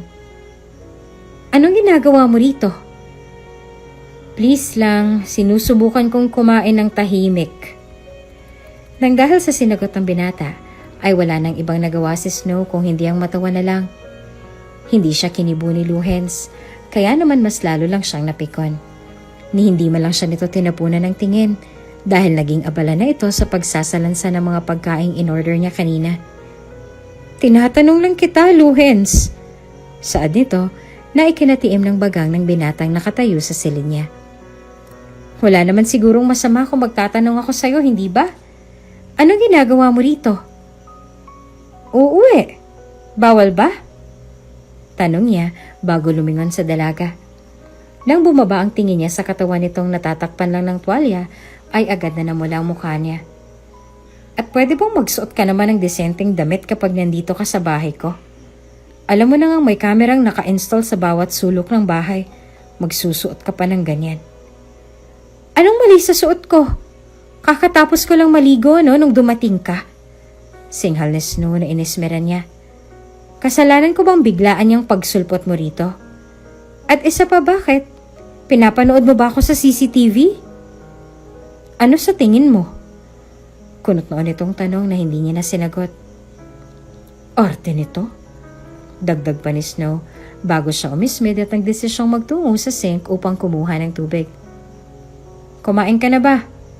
Tanong ni Luhens nang mapansin niyang wala pang mga plato roon sa sink. Kung hindi ka pa kumakain, sabayan mo na ako rito. May binili akong ulam. Anong binili mo? Kare-kare. No, thank you. Sagot ni Snow sa kanya bago siya nagdesisyong magtungo sa dining table kung saan kumakain ng hapunan si Luhens. If you want me dead, pakainin mo ako ng ganyan. You're allergic to it. Exactly. Umupo si Snow sa upuang kasalungat ng inuupuan niya bago siya nagdesisyong uminom ng tubig habang nakatingin sa binata. Nakaramdam naman ng pagkaasiwa si Luhens dahil sa suot ng dalaga at sa paraan ng pagtingin nito sa kanya. Stop staring at me! Why are you so conscious? Natatawa nitong biro na inismiran niya na lang. Why all of a sudden umuwi ka rito? Siguro, gusto ng lola ko na umuwi ako rito kasama mo. Nag-aalala siya sa kapakanan mo. Aniya bago siya nag-iwas ng tingin sa dalaga nang makita niyang lumalim ang tingin nito sa kanya. Lola ko nag-aalala at hindi ako. Hindi na siya kumibo. Kaya naman wala nang ibang nagawa si Luhens kung hindi ang kumain at tuluyan na ngang baliwalaay ng presensya ng dalaga sa harap niya. Nang matapos maghapunan, ay nagdesisyon na rin si Luhens na pumanhik sa kwarto niya. At ganoon din naman si Snow na tila ba doon lang natauhan sa suot at kapirasong tela na nakatapis sa katawan niya. Medyo tuyo na rin ang buhok niya, kaya naman hindi niya na naiwasang makaramdam ng hiya sa binata. Nagpatuloy lang na ganoon nilang routine sa bahay na yon sa mga araw at linggong lumipas. Doon na rin nagdesisyon si Luhens na tumuloy dahil gaya nga ng banta sa kanya ni Doña Shelo, kinuha nito ang susi ng penthouse niya sa kanya, kaya naman maging siya ay hindi na makapasok sa penthouse na binili niya. Ayaw niya namang matulog sa kotse niya, kaya naman kahit nagustuhin niya namang makalayo sa dalaga, ay wala na rin siyang nagawa kung hindi ang makisama rito. Magulo pa ang buhok ni Snow nang bumaba siya upang magtungo sa kusina. Malayo pa lang ay naaamoy niya ng amoy ng bawang mula sa niluluto ni Luhens. Kaya naman hindi niya naiwasang makaramdam ng gutom nang magpakita siya rito mula sa kusina. Ano yan? Bungad niya dahilan upang lumingon siya rito. Umupo siya sa upuan habang pinagmamasdan ng mga nilulutong ulam ni Luhens para sa pandalawahang tao. Imposible namang mayayain si Luhens rito, hindi ba? Breakfast! Sagot nito sa kanya bago inihain ang niluto niya sa mangkok at inilagay sa bakanting space na naroon sa mesa nila. Ako nang nagluto, nakakahiya naman sa'yo. Sandali pang nagtagal ang tingin ni Snow sa niluto niya bago siyang ngumuso ng mapagtantong nakatingin si Luhens sa reaksyon niya. Marunong ka palang magluto. Good job then. Of course. Nang dahil sa sinabi nito, ay wala na siyang ibang nagawa kung hindi ang ngumuso, lalo na nang magdesisyon si Luhens na umupo sa upuang kaharap niya. Ikaw ba? Tanong ng binata sa kanya bago ito lumingon sa kanya. Marunong ka rin ba? Cakes lang ang kaya kong lutuin. So, kung hindi pala ako nagluto ng breakfast ngayon, puro tinapay na lang ang kakainin mo rito sa bahay na to? Tanong nito na muli niyang ikinanguso. Para bang sinasabi nito na ang bobo niya dahil hindi siya marunong magluto ng pagkain niya.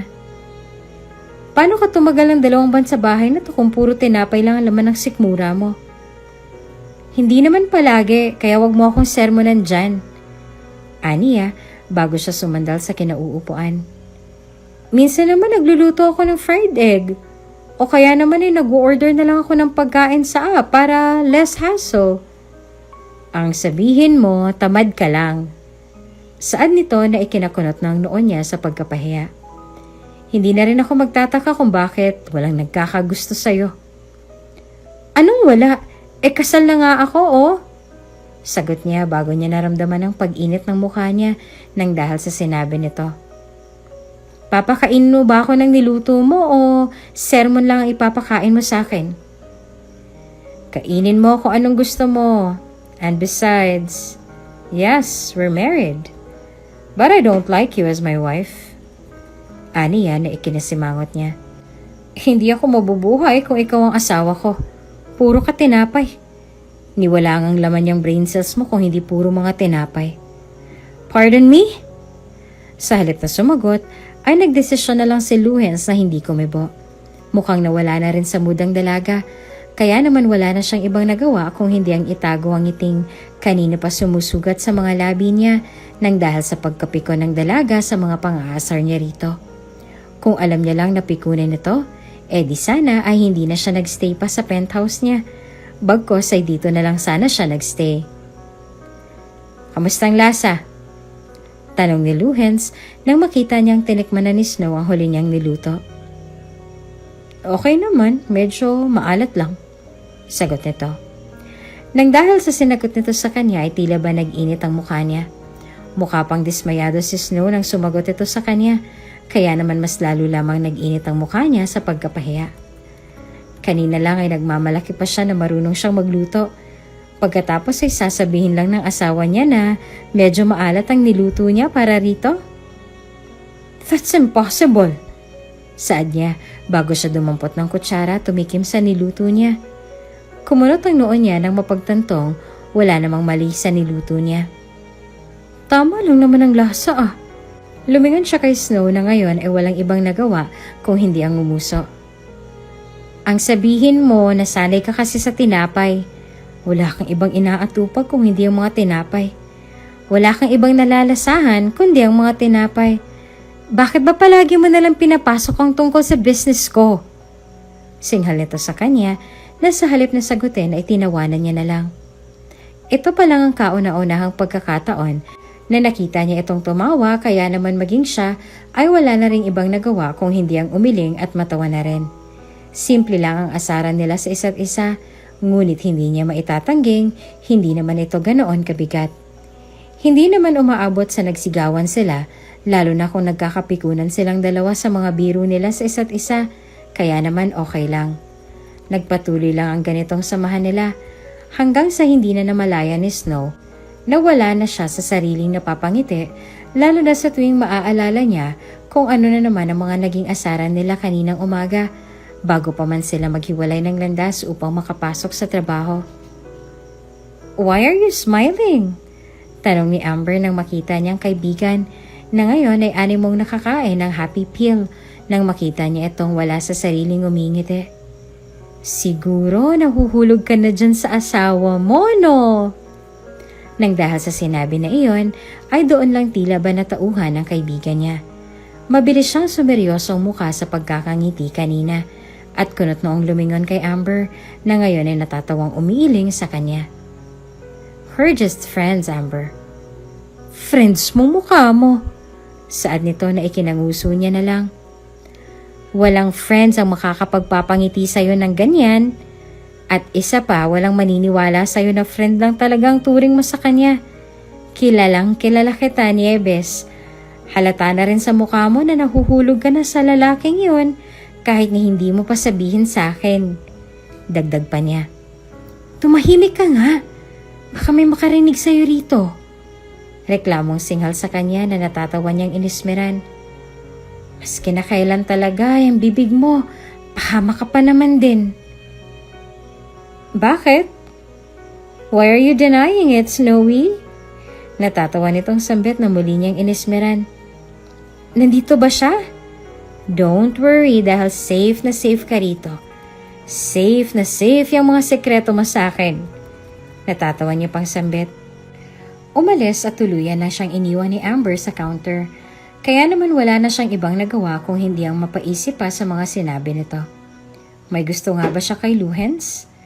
Nahuhulog na nga ba siya sa binata? Gwapo naman ang binata at talaga nga namang ma-appeal. Siguro ay medyo may pagka-cold lang ito at most of the time ay walang pakialam sa nararamdaman ng ibang tao. Pero hindi niya alam. Hindi niya alam kung bakit. Tila ba nagustuhan niya na ito. Dahil nga ba sa palagi lang silang magkasama at siya lang ang kaisa-isang lalaking nakakausap niya kaya ganitong nararamdaman niya? So, nagkaroon ka na nga ba ng feeling sa kanya? Muling tanong ni Amber nang muli siyang bumalik sa counter kung saan nakatulala si Snow. Nieves, I'm asking you.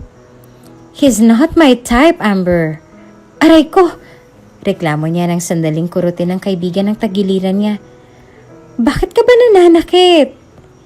Hindi mo siya type pero nagpakasal ka sa kanya. Natatawa nitong sambit.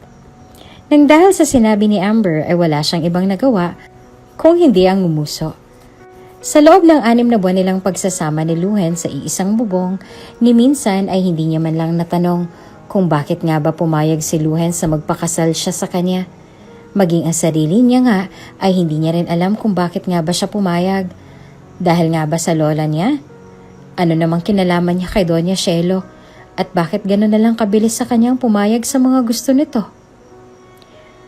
Pumayag ako dahil sa pakiusap niya sa akin noong una. Sagot niya na hindi naman bumenta sa kaibigan niya. Pumayag ka dahil gusto mo siya. Don't deny it, Nieves. Alam ko dahil nakikita ko at nararamdaman ko lahat. Natatawa pa nitong sambit na inismeran niya. Pumayag ka dahil gusto mo siya nung una mo pa lang siyang makita. Sa halip na makipagtigasan kay Amber ay wala na siyang ibang nagawa kung hindi ang sumimangot at nagpatuloy na lang sa pag-aayos ng mga order. Naging abala sila ng araw na yon dahil sa tambak ng order ng cupcake, kaya naman nang umuwi siya sa bahay nila ay hindi niya na nagawa pang maghintay kay Luhen sa pagdating nito. Hindi niya nga alam kung paano siyang nakapanik sa kwarto niya at nakatulog. Nagising na lamang siya nang makarinig siya ng magkasunod na katok mula sa labas ng pintuan ng kwarto niya. Tulog ka na ba? Tanong ni Luhens nang ito ang bumungad sa kanya nang pinagbuksan niya ito ng pinto. Pinanood niyang kusutin ng dalaga ang mga mata nito bago pikit-pikit siyang pinagmasdan. Wala siyang ibang nagawa kung hindi ang huminga ng malalim bago nag-iwas ng tingin dito. Pagod lang ako. Sagot nito sa marahang boses. Bakit ka kumakatok? May kailangan ka ba? Wala naman. Sagot nito. May dala akong pagkain sa baba. Hindi naman pwedeng kumain ako ng mag-isa. It looks like hindi ka pa kumakain so umakyat na ako. Marahan siyang tumango sa binata. Sige, bababa na lang ako. Magbibihis lang ako saglit. Aniya sa mahinang boses bago niya tuloy ang pinagsaraduhan ng pinto ang binata. Nanatili lang si Luhen sa labas ng pintuan niya. Hindi niya na napansin ang pag-arko ng labi niya para sa isang ngiti bago siya natawa sa nakita sa mukha ng dalaga kanina. Halata naman sa mukha nito na nakatulog na nga ito.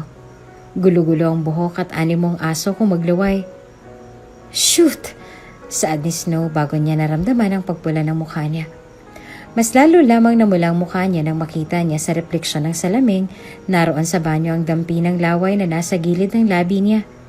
Gaano ba siya kapagod sa trabaho at bakit hindi niya malang nagawang i-check ang sarili niya bago pa man niya pinagbuksan ng pintuan si Luhens.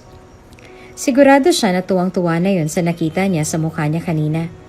May bumubulong sa kanya na wag na lang munang magpakita sa binata. Ngunit tila ba mas lalo lamang na naig sa dibdib niya ang puntahan ito. Hindi naman siguro yan pupunta pa sa kwarto niya para lang gisingin siya at pikunin, hindi ba? Nawala ang ngiti sa labi ni Luhens ang sandaling marinig niya ang pagdating ng dalaga sa dining table kung nasaan siya. Hinanap niyang marka sa mukha nito at nang hindi na makita ay wala siyang ibang nagawa kung hindi ang itago ang ngiti sa labi nito. Alam kong nakita mo, Luhens. Saad ito na ikinatikim niya. Hindi mo na kailangan pang pagmaang-maangan dyan. Dagdag niya pa bago padabog na umupo sa harapan ng lalaki. Oo, nakita ko. If you're not comfortable to talk about it, wag na nating pag-usapan pa. Aniya sa dalaga na ikinanguso nito. Let's just eat in peace. Alam kong pagod ka rin sa trabaho. Buti, alam mo. Sagot ni Snow bago sila nagpatuloy sa pagkain. Hindi maitatanggi ni Luhens na unti-unti na nga siyang nagkakaroon ng nararamdaman sa dalaga. Lalo na sa tuwing makikita niya itong napipikon sa mga banat niya. Tila ba mas lalo lamang din nagiging kompleto ang araw niya kapag nasisilayan niya ang mukha nito bago pa man siya pumasok sa trabaho. I think I like her. Saad niya kay Doña Shelo nang binisita niya ito sa bahay ng matanda. Gulat ang rumihistro sa mukha ni Doña Shelo nang marinig niyang sinabi ng apo. Alam niya na medyo cold-hearted nga ang binata kung makipag-usap sa lahat. Ang marinig itong umamin ang nararamdaman para sa dalaga ay talaga nga namang nakakagulat para sa kanya. Kailangan nating mag-celebrate kung ganon. Nagugulat nitong sambit bago nagdesisyong tumayo sa kinauupuan niya. Kailangang malaman nito ng mga magulang ni Nieves. No, sagot ni Luhens. Dahilan upang lumingon sa kanyang matanda at agad na natigil sa pagtawag sa numero ng mga magulang ni Snow. Hayaan mo naman akong kumilos, Lola. Kahit na ngayon lang. Gusto kong ako naman ang kikilos ngayon. Is that so? Tanong nito bago nangingiting lumingon sa binata at marahang tumango sa desisyon nito. Hihintayin kong pangalawa ninyong kasal kung ganon. You fucking like him? Tanong ni Amber sa animong hindi na nagulat na inamin sa kanya ng kaibigan. Like o love? Kasi the last time I asked you, gusto mo na siya. Ang sabi ko, like, Amber. Bakit ba nauuna ka pa sa akin kung magdesisyon? Singhal ni Snow na tinawanan niya na lang. Hindi ko nga alam kung pareho lang kami ng nararamdaman para sa isa't isa. Baka nga mapahiya pa ako kung sakali mang umamin ako sa kanya. Alam mo na, first impression niya sa akin, sakit agad ng ulo. Nababago naman ang pananaw ng isang tao sa pagdaan ng araw, Nieves. Huwag kang masyadong nega dyan. Kaya hindi ka binibless eh. Natatawa nitong sambit bago siya umusog palapit sa kaibigan na animong may kasagutang gustong malaman. Ano, may nangyari na ba sa inyong dalawa? Why the hell are you asking me that? Singhal ni Snow sa kanya na ikinatawa niya na lang. Umamin pa lang ako, okay? Tinatanong ko yung tungkol sa honeymoon niyo nung kinasal kayong dalawa. Kung may nangyari ba sa inyong dalawa? Wala. Ni minsan, hindi niya ako ginalaw. And besides, may kasunduan kami nun. Sagot niya bago ngumuso. Mapaglarong ngumuso sa kanya si Amber bago itong umiti na animong natutuwa pa sa sinabi niya. Why the hell are you looking at me like that? Why do I feel like dismayado ka pa na walang nangyayari sa inyong dalawa ni Luhens? Ano ba yung dismayadong sinasabi mo? Reklamo niyang singhal na ikinatawa ng kaibigan niya. Alam mo, ipagpatuloy mo na lang yung trabaho mo. Kapag may nahulog kang cakes dyan, humanda ka sa akin. Reklamo niya sa kaibigan na natatawa na lang nitong sinunod. Naging maganda naman ang pakikitungo sa kanya ni Luhens sa mga sumunod na araw. Kaya naman kahit na papaano ay naging maganda din ang pagkakaibigan nilang dalawa. Ni minsan ay hindi pa ipinakita sa kanya ng binata na nagkakagusto na siya sa dalaga. Sa kabilang banda naman ay wala namang ibang nagagawa si Snow kung hindi ang mapanguso na lang. Luhens? Tawag ni Snow na makita niyang nakabihis ang binata kahit na wala naman itong pasok ng araw ring iyon. You told me last night na day off mo ngayong araw sa work. Bakit nakabihis ka? May pupuntahan ka ba? Tayong dalawa, Nieves. May pupuntahan tayo. Agad na umarko ang kilay ng dalaga nang dahil sa sinabi niya. Tayo? Tanong nito na marahan niyang tinanguan. Saan naman tayo pupunta? Agad na umarko ang kilay ni Snow sa halip na sagutin siya ay ngumiti lang binata sa kanya. Mas lalo lamang siyang napanguso ng sandaling dalhin siya ng binata sa grocery store. Ito yung date na sinasabi mo? Kunot ni Onyang tanong sa binata na kahit pabiro lang ang date na sinabi nito sa kanya ay nagawa niya pa rin maniwala sa mga panuloko nito. Nagawa mo pa akong palibanin sa work ko para lang mamalengke?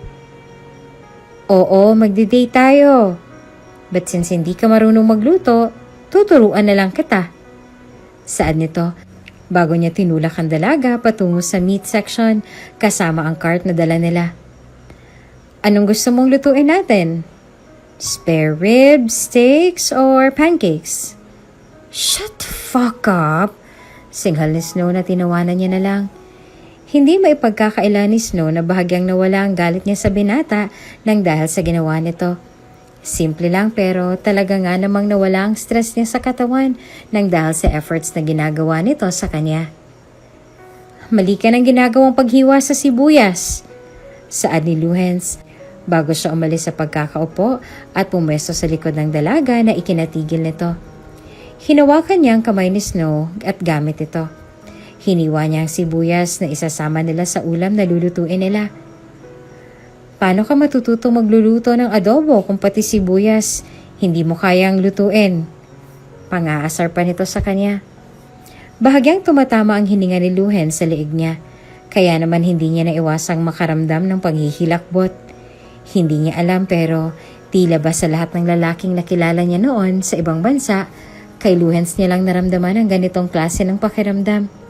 Tila ba sinisilaban din siya ng buhay nang dahil sa init na nararamdaman niya, lalo na sa pwesto nilang dalawa ngayon. Luhens, I like you. Pag-amin ng binata sa kanya na ikinatigil niya. Ever since we first met, nakuha mo ng atensyon ko, Nieves. Hindi ko alam, maybe because of your personality. Saad niya. This time si Snow naman ngayon ang humarap sa kanya. Walang ibang nagawa si Luhens kung hindi ang ikulong ang dalaga sa pagkakasandal nito sa sink habang mariin niyang pinagmamasdan ang mga mata at labi nito. Mga mata at labing tila ba nakakapang-hipnotismo kung magtatagal ang titig mo rito. Luhens, ano bang sinasabi mo? I said I like you, Nieves. Saad nito, dahilan upang makita niyang mabilis na pagpula ng mukha ng dalaga na lihim niyang ikinangiti. Do you like me? Why are you asking me that now, Luhens? Nagluluto lang naman tayo. Natatawa niya pang sagot sa binata bago ito marahang tinulak sa braso na hindi naman ikinatanggal ng pagkakahawak nito sa sink. Luhens, hindi ako aalis dito nang hindi nakukuha ang sagot mula sa'yo. Nieves, do you like me? Isn't it obvious? Angel nito, dahilan upang unti-unting umukit ang ngiti sa labi ni Luhens. Ngayon, umalis ka na sa harap ko nang makapagluto na tayo. Nagugutom na ako. Yes, ma'am. Natatawang sambit ni Luhens bago siya umalis sa harapan ng dalaga. Mabilis na tumalikod si Snow sa direksyon niya bago namumulang ngumiti at umiling na lang ng dahil sa nangyari. Ni minsan ay hindi niya inaasahan na sa ganito rin pala mauuwi ang lahat. Ang buong akala niya ay magiging masalimuot ang buhay niya sa mga kamay ng estrangherong pinakasalan niya noon. Hindi niya naman akalain na ito pa palang magiging dahilan upang gumanda ang takbo ng buhay niya. Kahit na papaano ay nagpapasalamat pa rin siya sa mga magulang niya dahil kung hindi nila pinakialaman ang mga ito sa desisyon niya, di sana hindi niya nakilala si Luhens na hindi niya maikakailang bubuo rin sa buhay niya hindi kalaunan. Nang dahil sa hindi maipaliwanag na nararamdaman sa binata, hindi kalaunan ay tuluyan na nga itong pinayagan na manligaw sa kanya na ikinatuwa naman ni Luhens. Kailan pa yung nararamdaman mo? Tanong ni Luhens bago niya niyakap ang dalaga na ngayon ay nakaupo sa mga hita niya. Kanina lang ay nakaupo lang sila sa sofa habang nanonood ng horror movie. Maging si Snow ay hindi niya rin maintindihan kung paano nga ba siyang napaupo ng binata sa mga binti nito na mas lalo lamang ikinapula ng mukha niya. I don't know. Mahina niyang saad, dahilan upang mas lalo lamang humigpit ang pagkakayakap sa kanya ng binata. Mas lalo lamang siya napaigik sa kinauupuan niya ng sandaling ibaon ni Luhens ang mukha niya sa tagiliran ng dalaga. Luhens, nakikiliti ako sa ginagawa mo. Sa ganito lang ako nagiging komportable, Nieves. Nang dahil sa sinabi nito, ay wala nang ibang nagawa si Snow kung hindi ang magkagat ng labi habang pinipigilan ng sariling dumaing sa ginagawa ni Luhens. Hindi nagtagal ay unti-unting gumapang ang mga kamay nito sa ilalim ng t-shirt na suot niya. Luhens, can I? Tanong nito. Dahilan upang lingunin niya ang binata na ngayon ay namumungay ng mga matang nakatingala sa kanya. Can I kiss you? Tanong nito. Nang dahil sa nararamdaman, para sa binata, hindi na siya nagdalawang isipan na yumuko rito upang halikan ng binata tulad ng request nito sa kanya. Hindi matukoy ni Snow kung paano niyang nagawa ang bagay na to. Bakit siya naririto ngayon sa ganitong klase ng sitwasyon? Oo, at mahal niya ang binata. Pero tama ba ito? Oo, kasal na silang dalawa. Pero mananatili pa rin bang tama lahat ng to? I'm sorry. Paghingi ng paumanhin ni Luhens bago niya niyakap ang dalaga ngayon ay walang ibang nagawa kung hindi ang ngumuso sa tanong niya. Hindi ko alam kung nasaktan kita. I'm sorry kung hindi ako naging marahan. Pwede bang huwag ka nang magbalik tanaw, Luhens? Tanong niya, dahilan upang mas lalo lamang dumiin ang yakap sa kanya ng binata. Alam mo na ngang nakakahiya. Walang nakakahiya kung mahal mo ang isang tao, Nieves. And besides, it's okay to cry. Saad nito na namumula niyang ikinaiwas ang tingin. This is your first time kaya masakit talaga. Don't worry dahil sa mga susunod na pagkakataon, hindi na yan magiging masakit pa. At talagang may susunod ka pang pagkakataon na nalalaman, ha? Natatawang singhal ni Snow na ikinatawa nila. Nang gabing yon ay may nangyari sa kanila. Oo, masakit para sa kanya. Pero tulad nga ng sinabi ni Luhens, kung mahal mo ang isang tao, gagawin mong lahat ng kaya mong gawin para lang maibigay mo kung anong makakapagpasaya sa kanya. Kahit nasakit pa ang magiging kapalit nito. Nag-usap na kami ni Lola. Gusto niyang umpisahan na kitang turuang magtrabaho sa opisina. Saad ni Luhens habang abala si Snow sa paglalagay ng necktie sa leeg niya. I know na busy ka sa negosyo mo.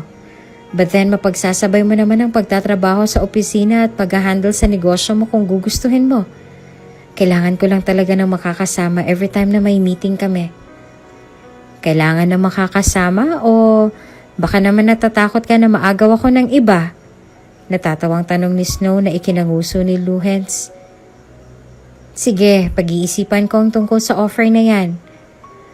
Huwag mo nang pag-isipan, Nieves. Saad ni Luhens na ikinangiwi niya. Ako naman ang makakasama mo. Don't worry dahil hindi naman kita papagurin. Lumapit siya sa dalaga at bumulong sa tenga nito. Sa kama nga lang. Pilyo ka talaga. Natatawang reklamo ni Snow bago niya sinuntok sa balikat si Luhens na ikinatawa naman ito.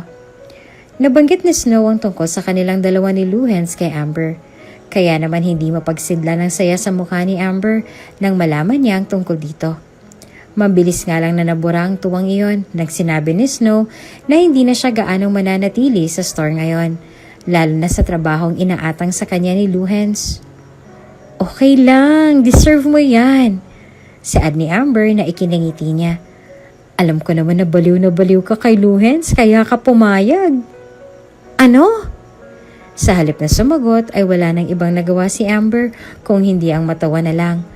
Pangarap para kay Snow makasama sa iisang trabaho si Luhens. Kaya naman ang makita at mapagmasdan niya ang sarili sa harap ng salamin habang nakasuot ng polo at miniskirt, hindi niya napigilan ang sariling mapangiti. Ang ganda talaga ng asawa ko. Saad ni Luhens bago siya pumwesto sa likod ni Snow at yumuko upang mahalikan ang leeg ni Snow na ikinatawa lang nito. Tulad ng nakagawian, magkasabay silang pumasok sa loob ng pinagtatrabahuhan ni Luhens. Nung una ay nagulat pa siya nang makita niyang nagsiyukuan ang mga empleyado roon nang makita nilang pumasok si Luhens kasama siya.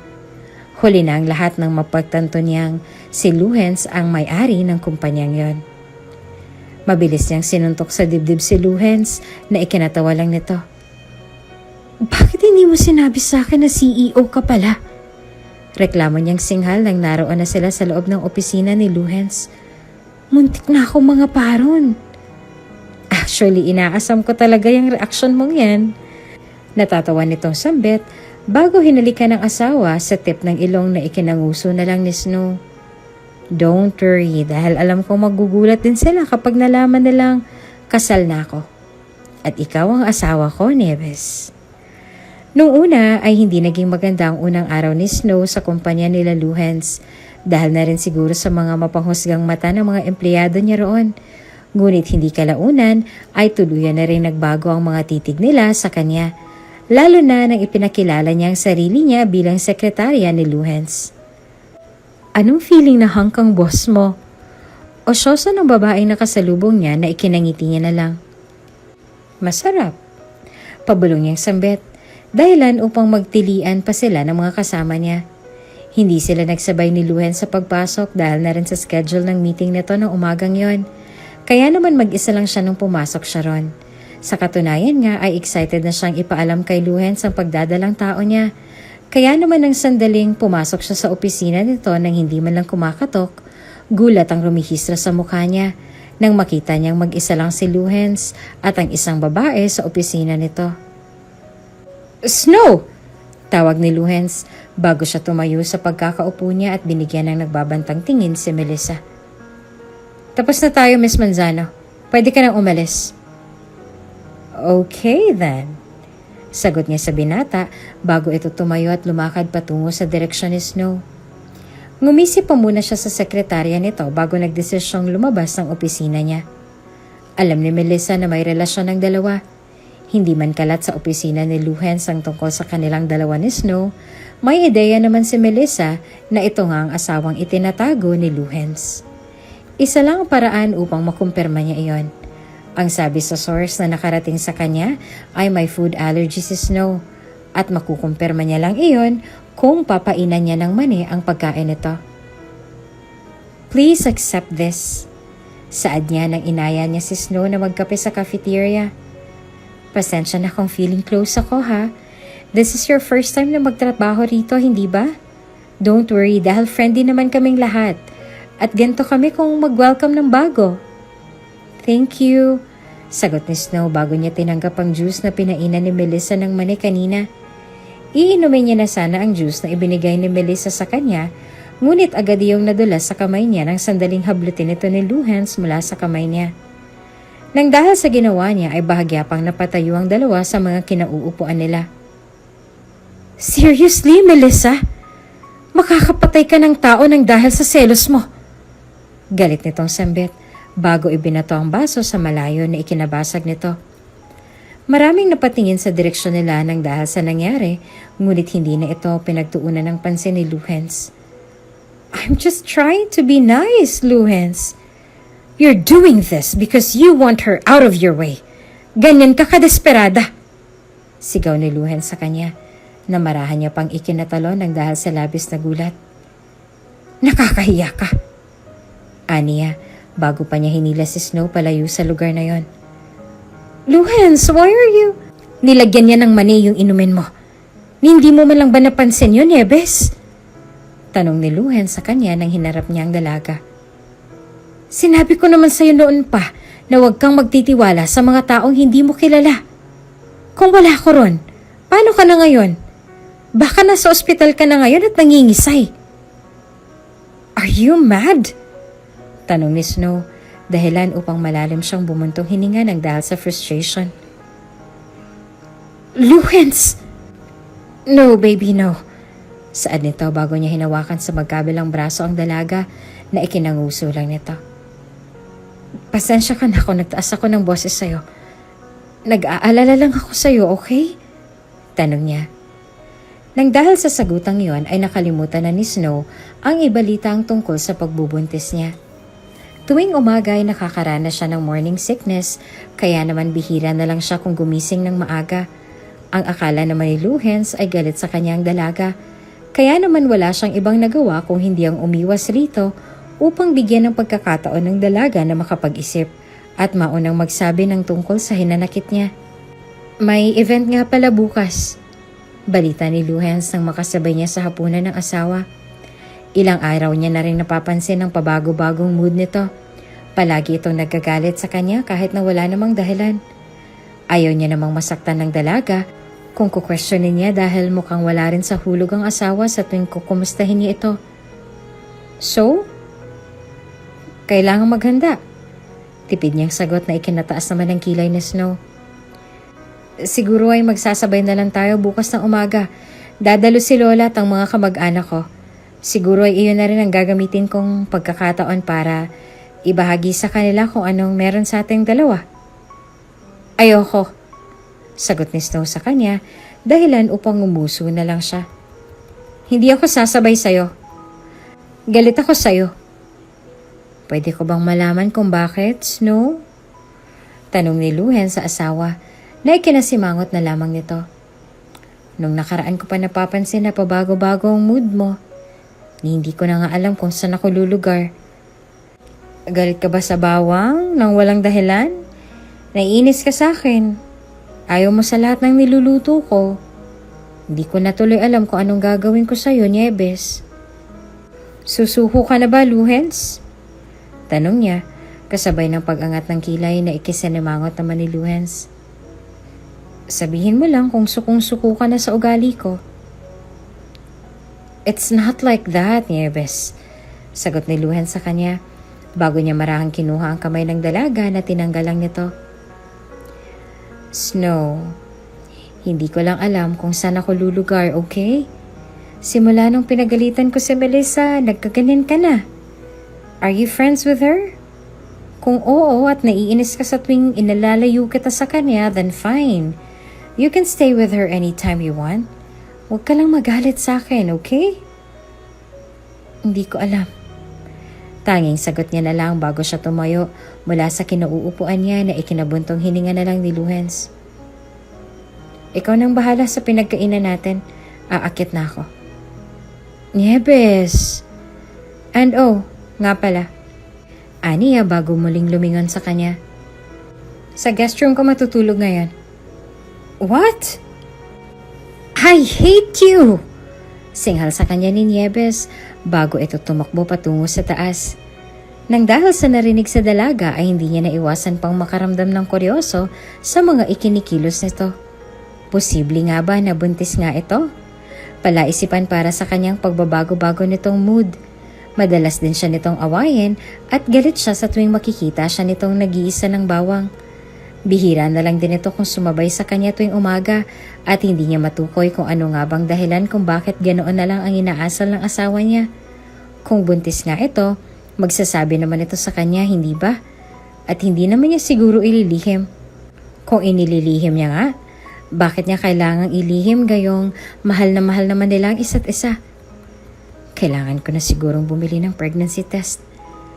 Aniya sa sarili bago bumuntong hininga at nagpatuloy sa pagkain. Sa kabilang banda ay hindi naman maintindihan ni Snow kung bakit gano'n na lang ang mga ikinikilos niya. Pumapangit ang araw niya kapag nakikita niya ang asawa malapit sa direksyon sa kung nasan siya. Hindi na rin siya gaanong nagsusuka ngayon sa umaga. Hindi tulad nitong mga nakaraang araw kaya naman kahit napapaano ay nagiging kampante na rin siya. Makakasabay na rin siya kay Luhens bukas.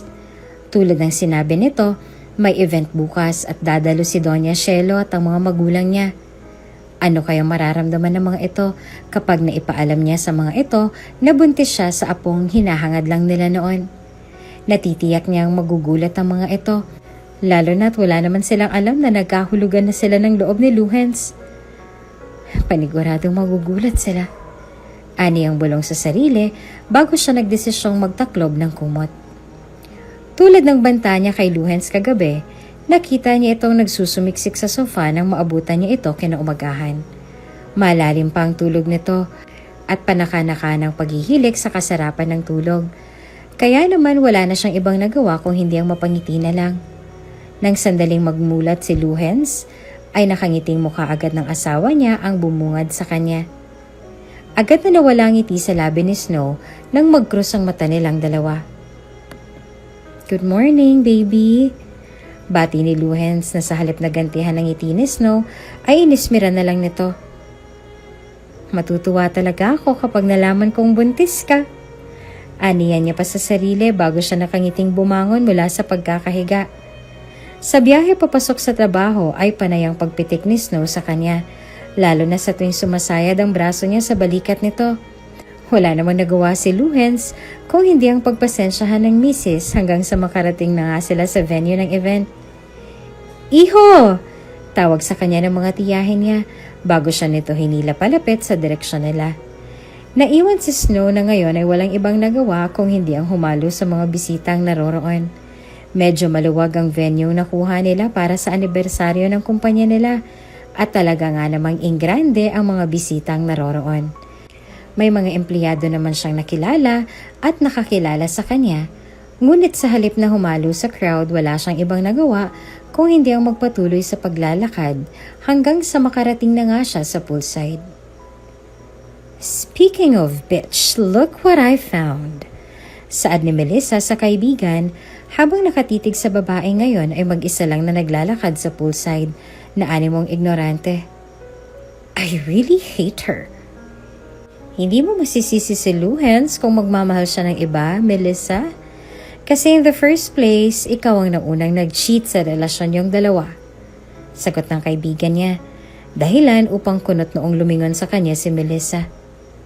"Yes, kaibigan kita, Melissa. But I can't hate someone just because you hate them. Susuportahan kita, pero hindi sa gantong paraan. Una sa lahat, I cheated on him because bobo siya. Niwala na siyang oras sa akin dahil sa trabaho niya. Pangalawa, nag-reach out ako sa kanya to apologize. Pero anong ginawa niya? Pinagtabuyan niya ako palayo. Nerim. Oo, dahil nag-cheat ka nga, hindi ba? Tanong nito. Anong gusto mong gawin ng tao? Buong puso kang tatanggapin kahit na niloko mo na siya. Hindi lahat ng tao tulad ng ex-boyfriend mo, no? So, sinong kinakampihan mo ngayon? Wala akong kinakampihan, Melissa. Pero kasi sa tono ng pananalita mo, para bang botong-boto ka kay Luhens. Siguro may ginawa siya sa'yo, no? Kaya nalaso niyang utak mo, no? What are you saying? Tanong ng kaibigan niya bago ito suminghal at natawa ng dahil sa mga naiisip ni Melissa. Alam mo, ayoko na. Palagi na lang kitang pinagpapasensyahan, Melissa. Napupuno na rin ako sa'yo. Saad nito bago siya nito tinalikuran at humalo sa mga taong naroroon. Galit na nilingon ni Melissa si Snow mula sa malayo. Wala na siyang ibang mapagbuntunan ng galit kung hindi ang babaeng yon. "Snow!" Tawag ni Luhens sa kanya mula sa malayo. Medyo maraming taong nakaharang sa daan niya, kaya naman naging pahirapan para sa kanyang paglalakad patungo sa direksyon ng dalaga. Maya-maya lang ay nakarinig na sila ng sigawan malapit sa poolside. Tanaw niya sa malayo si Melissa na ngayon ay galit na nakatingin sa pool at nang makita niyang nawala si Snow sa kumpol ng mga taong naroroon, doon na siya napamura ng dahil sa labis na galit. "May nalulunod sa pool! Tabi!" Sigaw niya bago siya tumalon sa pool at sinubukang sagipin si Snow na ngayon ay tuluyan ang nawala ng malay at animong namumutla pa. Hindi naman nag-atubili ang mga naroon na natulungan si Luhens na maialis sa pulang walang malay na babae. Hindi naman ito tuluyang nalunod. Isang marahang tapik ang ginawa niya sa pisngi ni Snow bago siya tumingin sa mga empleyadong naroroon. "Tumawag kayo ng ambulansya!" "Pero sir, ang sabi ko tumawag kayo ng ambulansya!" Utos niya sa mga naroroon bago siya umalis sa pagkakaluhod sa harapan ni Snow at agad na hinawakan sa braso si Melissa, na ngayon ay walang ibang nagawa kung hindi ang nagugulat na lumingon sa kanya. Talagang pinupuno mo ako, no? Wala akong ginawang masama sa kanya, Luhens. Tinulak mo siya. No? Sigaw ni Melissa bago niya tinanggal ang kamay ni Luhens na nakahawak sa braso niya. Nawalan siya ng malay at aksidente siyang bumagsak sa pool. Hindi pa ako nakakalapit sa kanya nang mawalan siya ng malay, Luhens.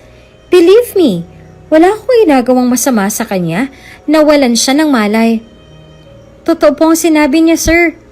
Saad ng empleyadong naroon na nakasaksi sa nangyari. Hindi niya po tinulak yung babae. Kusa po siyang nawalan ng malay. Totoo po. Segunda naman ang isa. Sa halip na makipagsagutan sa mga naroon, ay walang ibang nagawa si Luhens kung hindi ang humakbang palapit sa dalaga na ngayon ay natatakot ng nakatitig sa kanya. Sa susunod na makita kitang umaaligid sa asawa ko, hindi na ako magdadalawang isip na patulan ka, Melissa. Banta niya sa dalaga na narinig ng lahat. Asawa ni Sir Luhens si Nieves? Gulat na tanong ng lahat na hindi niya pinakinggan. Nangihinang binuksan ni Snow ang mga mata niya at ang puting ilaw sa kisame kaagad ang bumungad sa kanya. Nangangalay ang kamay niya nang sandaling sinubukan niyang itaas ito. May nakakabit ding aparato sa kamay niya na marahang pang ikinaangat ng kilay niya. Gising ka na, anak! Gulat at naiiyak na saad ng nanay niya bago siya nito hinawakan sa kamay. Anong nararamdaman mo, anak? Anong nararamdaman mo? Sabihin mo kung anong nararamdaman mo sa akin, anak. Are you okay? Tanong naman ni Doña Shelo nang makita niya itong naroroon. Naririto ka sa ospital. Isinugod ka ni Luhens kanina rito pagkatapos mo mawala ng malay, iha. Okay ka lang ba? Tanong muli ng nanay niya bago niya hinigpitan ng pagkakahawak sa kamay nito. Hindi makakabuti sa dinadala mo ang ganitong klase ng treatment, anak. Lalo na ngayong sinabi ng doktor na masela ng ipinagbubuntis mo. Gulat ang rumihistro sa mukha niya bago siya nagdesisyong hagilapin si Luhens sa kabuuan ng kwartong yon. Sa kabilang banda ay wala namang ibang nagawa si Luhens kung hindi ang nagmamadali nang matanggap niya mula sa lola niya na nagising na raw ang asawa niya. Snow! Tawag niya nang binuksan niya ang kwarto nito. Snow! Dagdag niya pa bago tumakbo patungo sa kama nito at mahigpit na niyakap ang asawa na malungkot na ikinangiti ni Snow. Sorry. I'm sorry. Kasalanan ko lahat ng to. Shh, Luhens. Wala kang kasalanan. Saad ni Snow bago siyang umiti sa asawa dahilan upang isa-isang magsilabasan ang mga naroon upang bigyan sila ng pribadong oras na makapag-usap. Walang may kasalanan sa nangyari, Luhens. Safe naman si baby. Bakit hindi mo sa akin sinabi na buntis ka? Tanong ni Luhens dahilan upang natatawang pinunasan ni Snow ang luhang lumanda sa pisngi ng asawa. Kailangan ko pa bang manghula? Nang dahil sa hinanakit na narinig niya sa boses nito, ay wala na siyang ibang nagawa kung hindi ang marahang matawa. Sasabihin ko na sana sa'yo the day after kong malaman na buntis ako pero... Aniya na ikinaangat ng kilay ni Luhens. Pero nakita kitang kasama yung ex-girlfriend mo kaya nagbagong isip ko. So you're jealous, Nieves? Really? No, I'm not. Sagot niya bago niya hinaplos ang mukha ni Luhens na ikinapikit lang nito. Bakit naman ako magsiselos kung kasal na ako? Bakit ako magsiselos kung nasa akin ka na? Nang dahil sa narinig ay walang ibang nagawa si Luhens kung hindi ang halikan ng asawa na ginantehan naman ito. Isang singha pa ang ginawa niya bago niya muling hinarap si Snow. Hindi na ako makapaghintay ng mga anak at nang sa ganun ay mapakasalan na kita agad sa simbahan. Aniya bago niya muling hinalikan ng asawa na ikinatawa naman ni Snow. Tulad ng ipinangako ni Luhens sa kanya, paglabas pa lang nila sa ospital ay nagdesisyon na itong magsagawa ng church wedding na halos siya lang ang nag-asikaso maging sa venue. Tuwang-tuwa naman ang bumakas sa mukha ng mga magulang ni Snow at sa lola ni Luhens nang mapagtantong tama lang ang desisyong ginawa nila. Hindi kalaunan ay tuluyan na ngang naipanganak ni Snow ang anak nilang dalawa ni Luhens at pinangalan ng Lumi na isinunod sa pangalan ng babaeng kaisa-isang nagpatibok sa puso niya. Kung bago ka pa lang sa channel na ito, mga kwento ni Ate Jane, istorya mo, ikwento ko, huwag kalimutang pindutin ang notification bell at subscribe button.